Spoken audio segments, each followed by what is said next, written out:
minamahal na punong bayan, Mayor Aris Baldos, katuwang po ang iyong abang lingkod, si Vice Del Magsino, na lagi naming iniisip ang kapakanan ng lahat ng mga pag-aaralan dito sa bayan ng Pinamalayan. Kaya napakapalad nyo ng ating Manlises na Francisco Manlises Kalingag High School. Dahil nagdoble-doble po, kanina po si Vice EJ andito.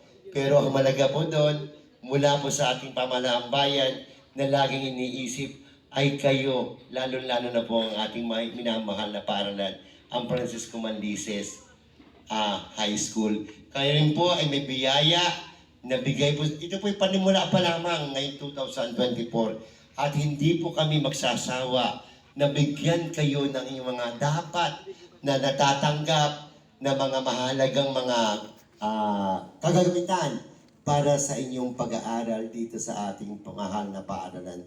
Kaya po maraming salamat at siyempre pagpugay din po sa ating inaanak na punong guro ng Francisco Manlises, ang aking inaanak Sir Marvin Lyron. Salamat ang marami at sa pag-welcome po ni Sir Natal na talagang po naman doon pala ang sa malayo doon.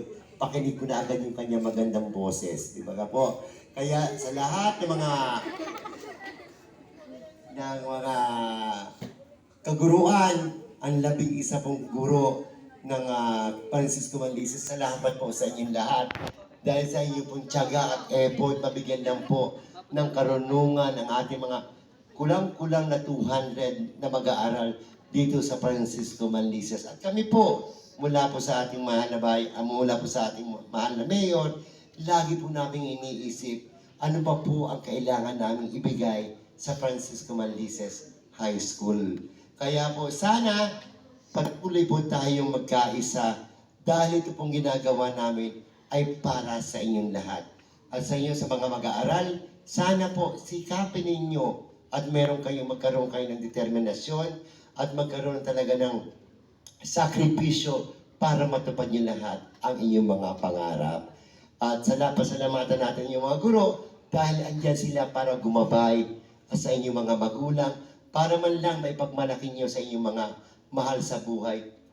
Nanay, tatay, lola, lolo, tapos na po kami sa Francisco Kalingag High School. Kaya maraming salamat.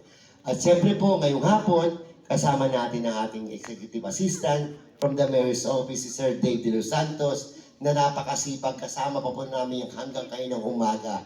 Maraming salamat, Sir Dave.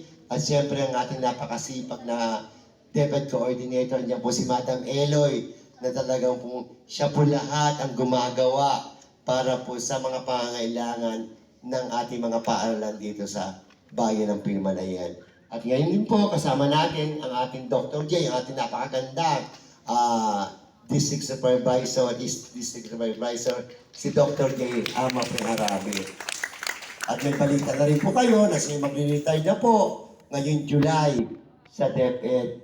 Pero wag po kayong malungkot, magiging kasama natin siya sa darating na October 2024, magpapile na po siya bilang konsihal ng bayan ng Pinamalayan.